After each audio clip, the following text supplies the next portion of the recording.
Well, I just could not possibly feel more blessed. Kitchen is looking a lot more like a kitchen now. Have a way to cook food. Working on a refrigerator. Thank you. You know who you are.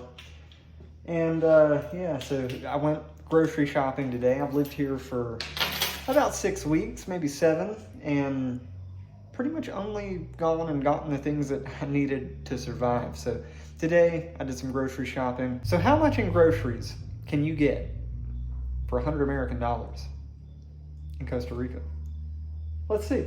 So I have here already some culantro, which grows in my front yard. It's a lot like cilantro, but a little stronger, and I'll be adding this to the rice that's simmering. First thing you need to understand is this is not a cheap country. If anything, things are more expensive here than they are in the United States. Maybe not in terms of groceries, but most other things. So anyway, yeah, like I said, I splurged a little bit. This is some junk food. It's like 3 bags of chips. That was like $4 on sale, if I remember correctly. Got a mandolin, bread, some hand soap, 2 bags of peanuts, bag of limes, 2 chorizo sausages, 2 chicken breasts, both of which I'll be having for dinner. Pasta number 1, tornillos, 18-pack of eggs, some more junk food, just little cookies. Pasta number 2, tiny shells, 3-pack. Frijoles molidos, that's basically just refried beans. These go really good on something called patacones, which is like a plantain that's been kind of parboiled and then smashed and then they fry it. It's like a chip. Put this on it. It's really, really good. Jugo de naranja y zanahoria, which is orange juice plus carrot juice. Elote, which is apple flavored. Love those. Some pickled vegetables, which go really nice over rice or pretty much anything else. An onion. 3 cans of tuna. Some tomato sauce that I'll have with the chicken breast. American cheese. And Tabasco sauce. A little different than our Tabasco sauce in the United States. Better. Really, really good. That's what $100 will get you here in Costa Rica.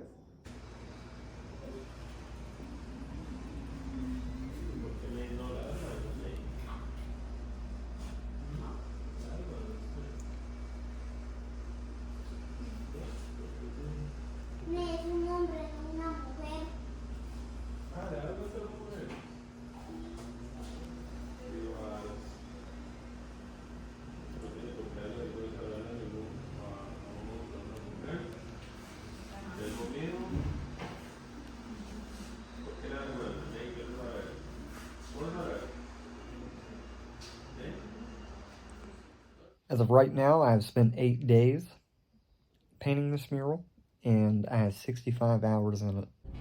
I really feel for all of the art teachers in the world. Because art is simply something which cannot be taught. It cannot be conveyed. The only thing that an art teacher can do is describe and demonstrate a series of techniques. Whether it be painting or drawing or tattooing or graffiti or you know, whatever art form it is that you like.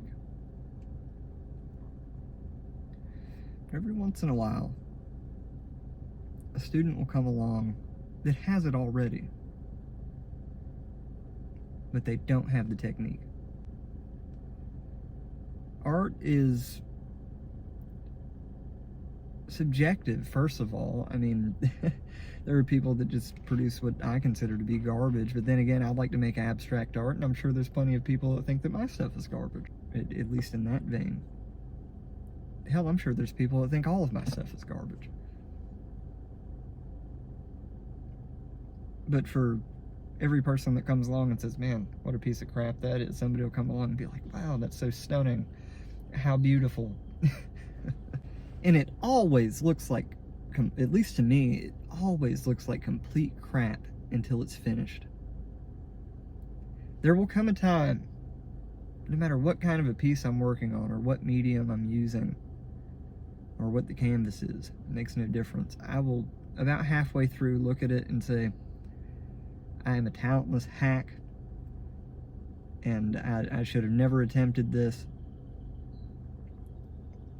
But then you push through a little bit.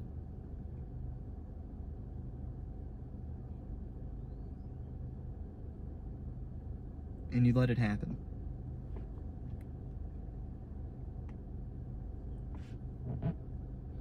And then suddenly, wow, I didn't know I could do that. But art is a gift. I don't know where it comes from. Maybe God or something, but it's a gift which was given to me. And yes, I worked for it. I did my due diligence. I've practiced and I've applied myself. But that's only about 5% of it.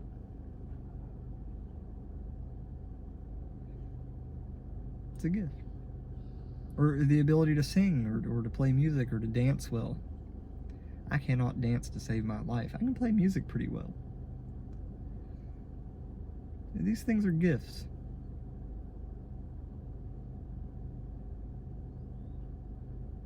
And whenever and wherever possible, I like to return the favor. I do all kinds of art for free.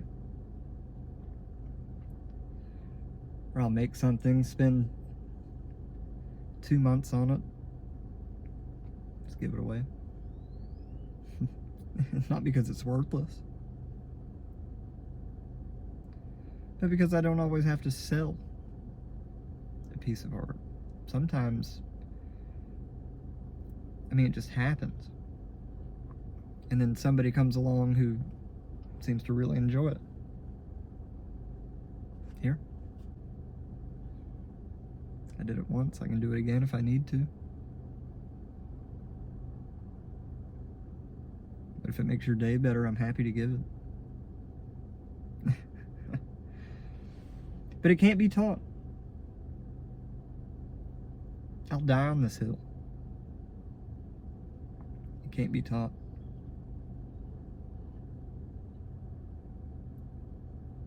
It can only be shaped. Before you decide to take on a career in art, don't. I'm not trying to be gatekeeping. I'm simply saying that you're going to work very hard. You're going to receive very little in return for your efforts. And we're all insane. Every last one of us.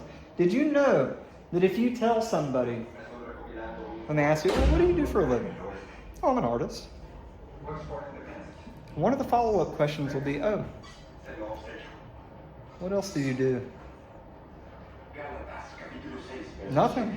I'm also working on a painting. This is a church. I started it maybe a month ago. And I've been quite lazy with it. A layer here, a layer there.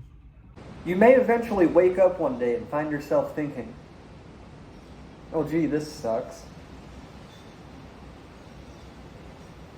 I don't like it here. Nobody appreciates anything that I do. And so you may come to the decision that you want to go somewhere else. But then you'll find that when you do that, everybody who continuously disrespected you and yet depended on you will say, hey, wait, you can't do that. Of course you can, but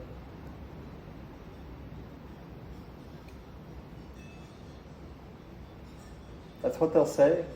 They're like, no, wait a minute. I'm not done with you. Okay, well, while I'm done with you, you know? Give a little space, give a little time.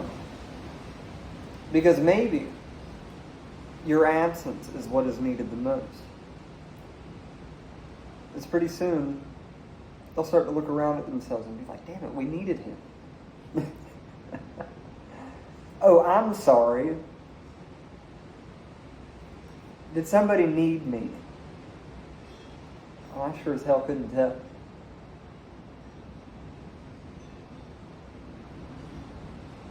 Still waiting on an apology. I guess I'll be waiting a long damn time. It is so incredibly windy here.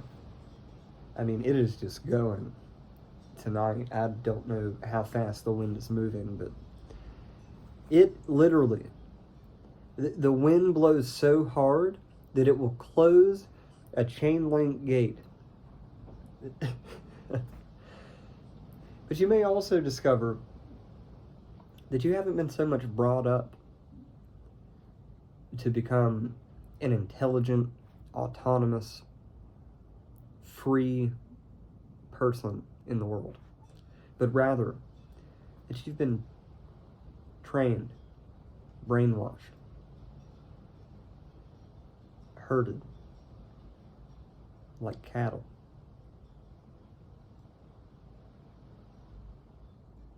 You might decide that you don't want to be herded like cattle.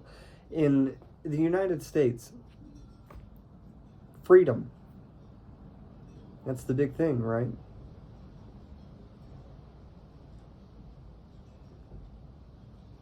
Freedom is the ability to roam and do as one wishes for one's own desires. That's freedom. As would an animal. If the animal likes, it can stay where its family has lived for generations. Or it may decide to go see what's over the other side of the ridge.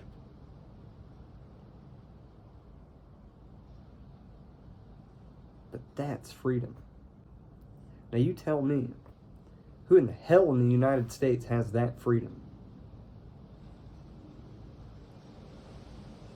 To just say, you know what, no, I'll stop for a moment and I'll have a piece of fruit from this tree and I'll sit here